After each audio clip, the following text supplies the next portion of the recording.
Hey everybody, it's Andy Kushner, host of The Wedding Biz, and I have a special message before I introduce today's special guest. May is coming to a close, which I want to mention is the 3rd year anniversary of the launch of The Wedding Biz, and the response has been just so amazing. I'm so grateful, and I've been asked by some listeners how they can give back and support the show.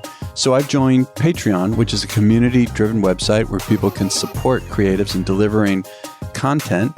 And starting for as little as $6 a month or 75 cents an episode, you can now lend support to the show to help defray costs. And you could go to theweddingbiz.com/Patreon. That's Patreon, theweddingbiz.com/Patreon to sign up. There's also a link in the show notes too and on the website. So thank you. So last week's episode was on Monday, Bill Baker, who teaches how to effectively use storytelling to message your brand and influence people and companies to take action, full of great advice. And then the next level on the following Wednesday had Sean Lowe of The Business of Being Creative as my guest co-host to talk about my interview with Bill Baker. And today's guest, I'm so excited to announce, is a return of Meghan Ely. Meghan is the owner of OFD Consulting, an award-winning publicity agency that focuses on the wedding industry in the B2B market, and their client portfolio ranges from top-tier planners and venues to very well-regarded national brands and industry thought leaders. And a longtime industry speaker and writer, Meghan is also a Wedding Wire education expert, as well as a regular contributor to Wedding Planner magazine. And also Wedding Business Magazine, Cater Source, and Special Events. Meghan represents clients globally and has earned them coverage in a slew of major publications and so much more. There's so much I could say about Meghan. Enjoy my conversation with Meghan Ely.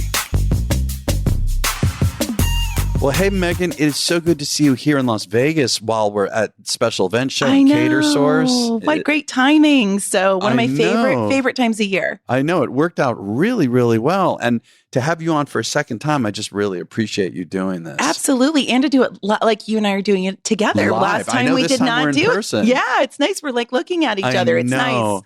Well, one of the first things that I would like to ask you and get into is how people can become more of a media expert, like basically becoming the go-to person that the media can rely on, whether it's emergent, situations that we're going through with the economy or not, or anything.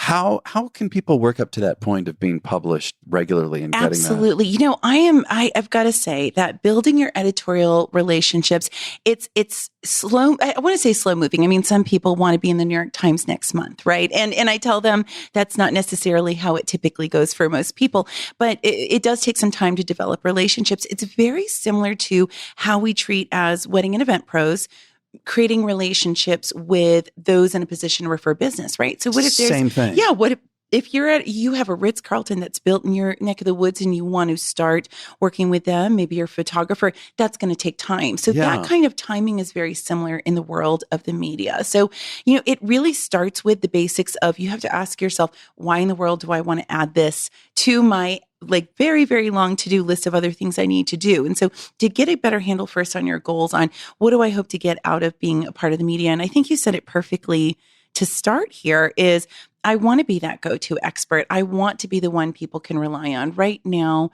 we have couples that they want to be able to know that you're experienced and that you've got the portfolio and you've got that third-party credibility. So most people jump into the world of media because we always say advertising says, hey, I'm great. PR is when somebody else says that you're great. Right. Yeah, right. And that's what you want. And so most people's goals are related to that, although I will say some people do it for the sake of SEO, right? Getting links back to your site. But most people say, listen, when I have someone come to my site, I want them to look and there's a press page that shows I've been quoted in Martha Stewart weddings or I've been quoted in what have you. And so to start there, giving credibility. Absolutely. Is what we're talking it goes about. Back to credibility. It's not that far off from, I always liken it to testimonials, right? Yes. Or reviews on Amazon. I mean, you could buy a button and there's going to be 85 reviews on it, right? But I want to know I've got the best button, that third party credibility, and PR does that as well. And so your question about how do you get started? I tell people, no matter where you are, once you've gotten a better handle on your goals, of course, start small, start in your region. Unless you are a destination event pro who does nothing in your region, I guess you can fast forward 45 seconds here because this may not relate to you. But if you want to be more prominent in your region, you want to be the person where if there's news of the coronavirus, that the people covering wedding and event in the area come to you first. What you need to do is start small by simple introductions. You literally go out in your marketplace and you just scan and take a look. What are the wedding blogs and publications, potentially that have articles? What is even some of the local publications that cover small business, entrepreneur, hospitality? You know, I'm in Richmond, Virginia, typically when I'm not here with you in Las Vegas. And we have richmond.com, we have Style Weekly, we have all these things that once in a blue moon, they will cover the wedding industry, and we want to be prepared for that. So first research, Google. Just go on Google, grab some magazines. If print's big in your neck of the woods, still a lot of lifestyle still is. Start looking for the person who does write about the industry. My silly little tip, but it's very effective. Go to their site, type in the word wedding, type in the word event, type in the word party, and see if there's a consistent person. Amy Smith. That's a good point, because I think well, people don't think about it. What is the blog? What's the magazine? Write the editor, but no. I'm so glad you said that. That is the number one mistake. People go to the masthead and they go right to the top and write the editor in chief. And I'm like, listen, they don't want to talk to you. Like they don't want to talk to anybody unless there's something urgent. We have to remember that members of the media are, constantly, they are on deadline. It's very fast paced right now. And so instead, type in some of those keywords related to what you do: hospitalities, hotels, parties, events, weddings. See if you can find some standard people. Like maybe there's an Amy Smith who she covers the wedding industry once every couple of years. And all you have to do, it's a very simple formula. You reach out. Hey, Amy, hope this finds you well. I want to take a moment to reach out. Just tell them exactly why you're reaching out to them and say, because they're only going to take 3 to 5 seconds to reach your email, right? You got to grab their attention. You got to grab their attention. Don't be cute about it though. Just jump in. I'm reaching out today. This is what I would do. My name is Meghan Ely. I want to reach out today. I see that you cover the wedding and event industry in the region, and I just want to introduce myself as an expert for future articles. But I would think, Meghan, that we have to say something about why we feel that we can be. Does that not necessarily? That's actually the next sentence. So you do the greeting, tell them why you're reaching out. I want to reach out. And then a few lines about me. I'm the owner of OFD Consulting. I've been in the wedding industry 17 years. I belong to this, this, and this. And I'm here. Here's my email, my cell phone. If I can ever assist, I hope you'll keep me in mind. So it's a very simple formula. It's a greeting with their name. It's why I'm reaching out. I'd like to offer to be an expert for future articles. Here's a couple of lines of my bio with a link to my site. And aren't people like that wanting to find experts, right? Absolutely. It's not like we're fighting against something. No. Us. People are afraid to reach out because they think they're bugging them. They're treating it like a cold call. And I said, listen, if there's one thing I know about the media, and of course I'm not a member of the media, so this is just based on my anecdotes and people I work with. They're short on time and they're short on great resources. I joke that I'd probably go out of business if Wedding Pros actually responded to media requests, because I'm the one they come to a lot of the time because we prioritize it. And so if you can reach out actively, when I started OFD 11 years ago, I went from being, working at the prominent venues in town to being this industry PR marketing expert. And I did this very same thing. And I encourage people to this day. And I reached out, I introduced myself, and within a year, I was being quoted in everything in town. So, wow. Well, so let's say that they don't respond. What do you feel is appropriate as far as, can you go back and remind them in some way? Well, this is going to blow your mind. So, not every publicist agrees with me on this, but I'm not a big fan of hounding people unless I'm responding because something else has happened. So there has been times, I'm not kidding you, where we did something similar for Pop Sugar. They have a very robust wedding section. And we reached out to a freelance writer and we pitched some ideas. It was a little bit of a different method, which we can go into. And no lie, it was about 10 months to the day they responded to my email. Because they did, they moved and they said, oh, hey, so we're not going to pick this up, but can you help us on these 3 things due? And it was like 24 hours notice. And I wish I could say that was the first time that's ever happened. So I tell people what they do is they may respond and say thanks, but more than likely you're going to be filed away. And then they're going to run a keyword search when they need to get in touch with you and find you. Now, with that being said, if you have a reason to reach out to them that adds value, I would encourage it. The worst thing you want to do is respond and say, hey, just following up to make sure you got my email. Because what people don't realize is the ratio of people pitching to the media 10 years ago was 1-to-1 and now 8-to-1. Oh my gosh. Which, can you imagine 8 times the number of like 8 times the amount of emails? So have some kind of value every time you write, right? So we will reach out with, if we know that they cover trends every year, with the recent, obviously everything going on with the coronavirus, we will say breaking news, coronavirus in the wedding industry.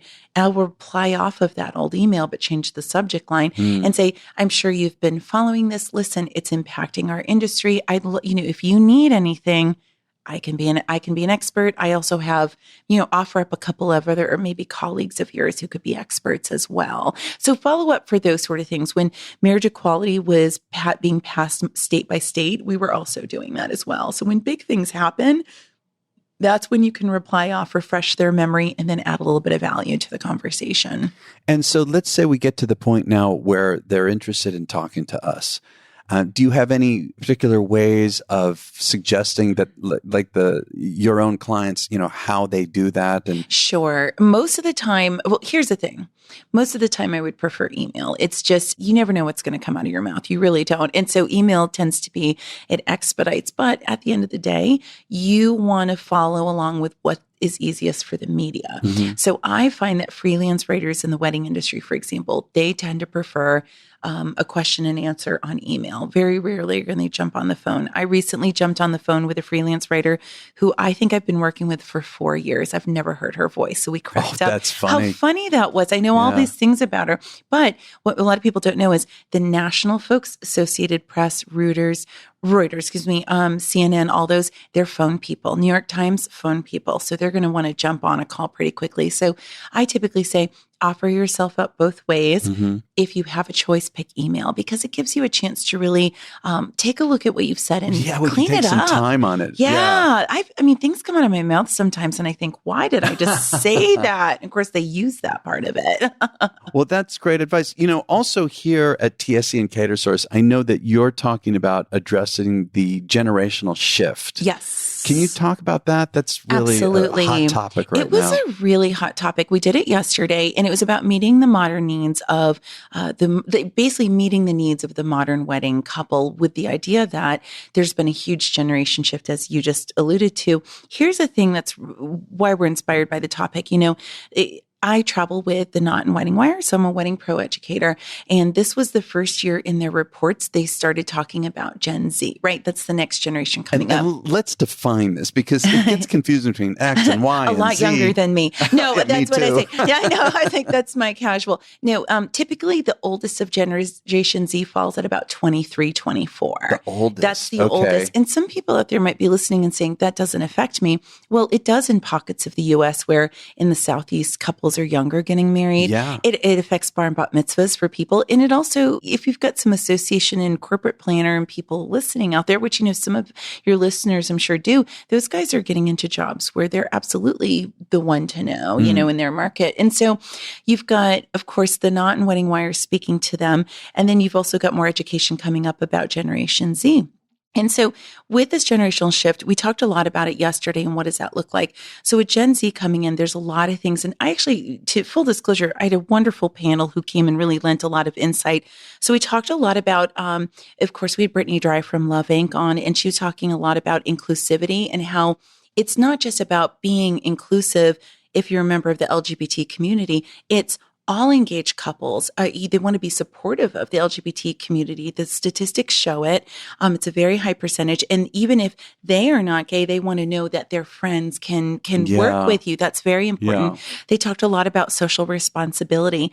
We were talking with Jose Rolón, and he has Impact with Choice. And so what he's done is he's created this amazing program where every person he books, and he talks about it at their first meeting, he builds in part of his package. And I won't do this as much justice as he he could, but how they sit down and they build in a package where they make a choice as an engaged couple of how they're going to give back. So there's a percentage where they do flower donation back and food donation. Interesting. And people gravitate toward him because Gen Z social responsibility is so important for them. So you should also talk about it on your website or Absolutely. blogs, wherever. Make it known. It's content, like put it out there. You know, I'm doing a talk today on global wedding trends. And of course, I'm with Cater Source, so it's more food and beverage leaning.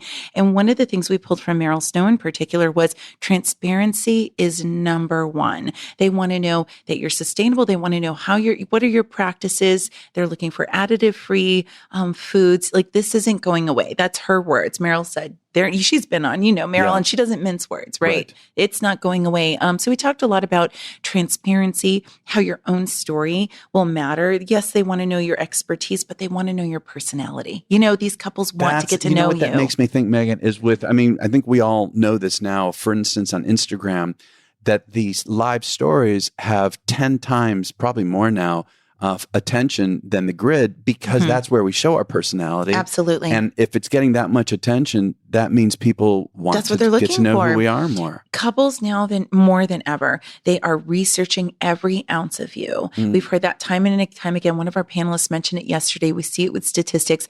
They're spending every second getting to know you. So you need to be where they are. It's Instagram. It's what you're putting on your blog. If you're a big proponent of, like, I've seen some amazing caterers in my research. There's one based, I believe, is in Brooklyn, and they're the sustainability and they're trying to get to zero waste, and they put it all over their site, their practices, and they know that is going to attract this generation coming in particular. So we're seeing just a huge shift. We talked, I think one of the biggest things that came up yesterday, technology. So we talk about, of course, yes, your contract should be mobile friendly and electronic signatures. Oh, good point. Yeah, but you've got to be that should be what you're doing already. And now you need to get into the biggest thing. I swear it was so funny to see what people pick up on.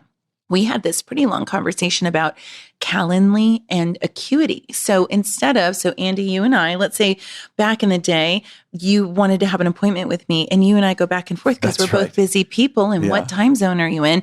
Well, now you you go to Calendly, you go to Acuity, and you sign up. It's a very nominal fee. I personally use Calendly. I think it's $10. I'm doing it, Meghan, and I'm not using it. Oh, no. I know. After this, we'll do a training session. Well, it's amazing because now you create these 30, 60, 15-minute appointments. Right. And you connect it to your calendar and you send links out. So you control your calendar a lot more. You control the options, but they have more. They can just on get their you own immediately. Time, look at it and grab a spot. They can get you, and you can ask them for the right information. It's like, well, make sure you fill in all this stuff going in. I do 15-minute increments with my membership, my OFD Collective.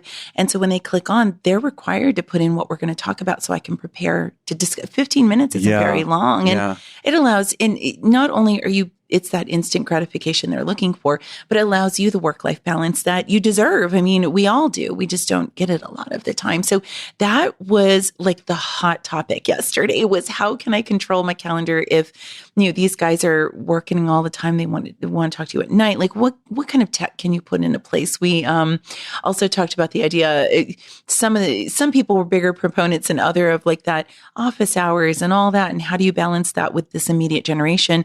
And we talked about laying out expectations ahead of time during prospecting. That's right. We're not going to meet on a Saturday. So if you need someone who's going to meet with you on a Saturday, I'm not your person. I'm going to say in my company, Cushion Entertainment, with the music, I do have clients because it's a highly curated, so it's way more than just simple, have a band show up. So I'm talking with all my clients. And I have a certain percentage of them that say, well, Andy, what Saturday or Sunday do you have available? And it's so important to me to have my boundaries. Yes. And to protect. I cannot. I'm working so hard Monday through Friday. And look, occasionally, of course, I'm going to do an appointment on a weekend, but only occasional. And I think it's fine to say, well, I'm not available on the weekends. However, I can be more flexible. We talked about that. Yeah. Well, you've got Kevin Dennis. He's Fantasy Sound out in the Bay Area, and he's one of the big tech guys. And he said, for us, what we'll do is we'll stand our ground because just like you, Saturdays and Sundays are not going to work, but maybe we will cap and do a couple of evening blocks of appointments, but I'll do minimal. That. But one of the big conversations we had yesterday about Gen Z and all this is, at what point do you mention these boundaries because you don't want to get them in the door and then they have this impression they can text you at 10 o'clock at night. Yeah. Yeah. So we talked about there's different tech programs that people used where you would not give your personal cell. Katie Easley, interesting. Katie Easley does this. She's Kate Ryan Design. She's wonderful, based out of Phoenix. And she uses this great program. I can't remember off the top here, but where it's a program for texting so that they can text in and it doesn't go directly to your personal cell phone and it keeps that distance, but they can still reach out and you can get back in. It's a whole program, which is really interesting. But we talked a lot about, with Jose, he puts his office hours in his email signature. Jose Rolón. So Jose Rolón out of New York, he's a single dad with 3 kids under the age of 6. He's got quite a story. He's amazing dad. So after 6 o'clock, it's off time. Yeah. It's on his office hour. His office hours are listed on his email signature so that when a prospect writes, I think that some people too quickly will say yes. And I find for myself, I've never had anyone really care. They'll make it work. If I say I'm not available Saturdays, they get it. Exactly. I was in events last time we talked. I told you about this. I've only had one person who was so unreasonable. I ended up with the norovirus like 12 years ago, and they wanted to still come in for a tasting. What? And I couldn't stand up. So of course, I would have given them the norovirus.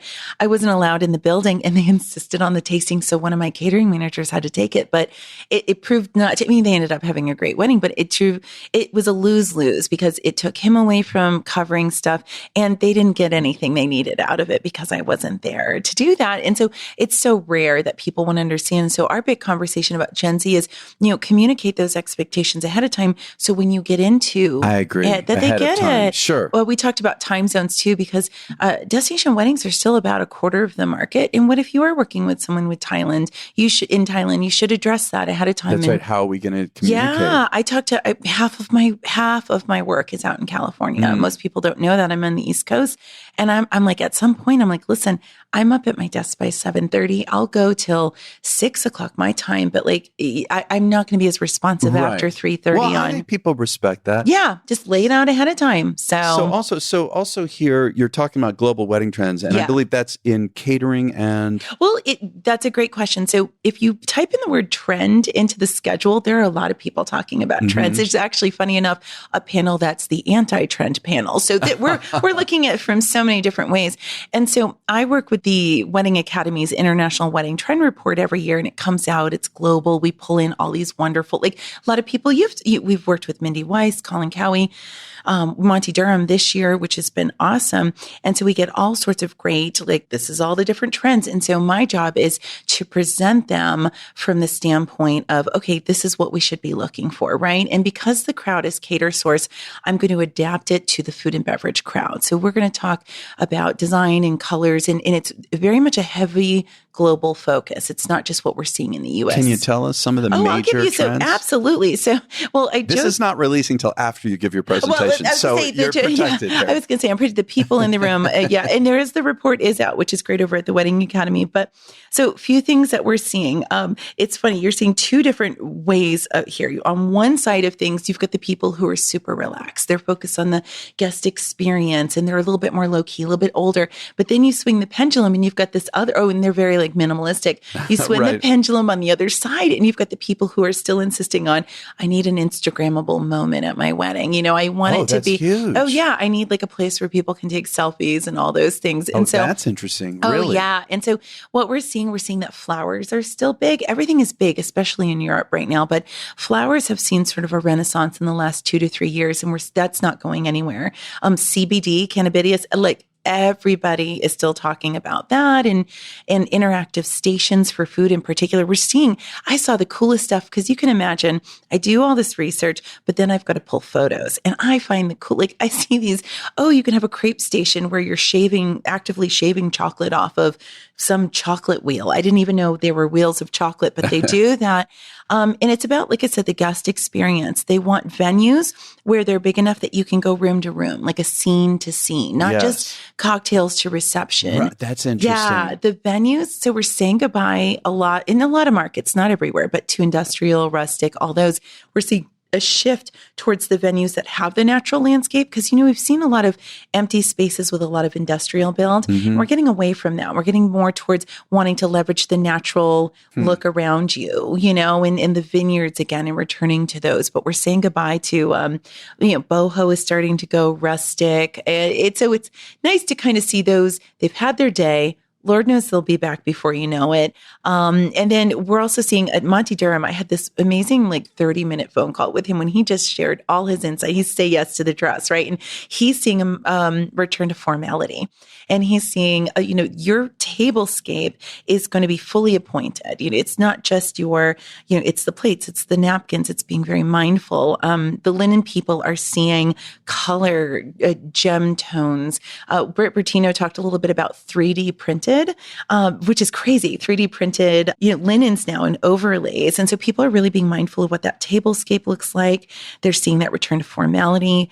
People are not afraid to steer away also from, and of course we're talking food here, but plated dinners. They're saying, yeah, there's going to be a formality there, but we're seeing short plates where they're made on demand and it's a quick moving line. So I suspect too, I'll be honest, the biggest trend in catering this year, I'm seeing are grazing tables, which is so funny because you and I have been in the business a long time. And it's like, well, what's that? Well, it's meat and cheese, charcuterie, but they've made it look really excessive almost to a point with the food.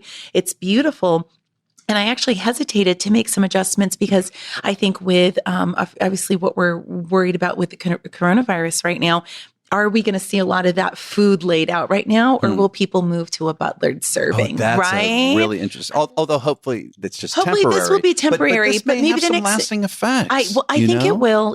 We talked a little bit about what are, I get into the business of trends and we talk about what are shifts versus things that are shorter, like fads. And one of the things we talked about is, hey, some of these trends stick around, but they manifest in a way that changes how we do business. It's you and I have been around for quite some time. You and I survived. How dare you? I know. Well, it's no secret. It's no secret. They've seen my gray hair. They've seen my gray hair. So you and I both, survived 2008, 2009. That's right. And I'm sure you can agree with me that even though we've bounced back tremendously, with everything, there's still a DIY movement that's still very prevalent. And so, groups like Blooms by the Box, we work with those guys. It's DIY Flowers. And there's still a market for those kind of people, in those companies, because there's this underlying group that's just always going to want it. And it's because of what happened. And I think we're going to see a resurgence, of course, with what's going on. So the DIY movement again. So trends do have a lasting effect. Thank goodness some of them don't, of course. So we do make fun of some of those in the talk as well. Yeah. Like what? What, for instance? Last year I posted this. Oh, we get a good laugh with this.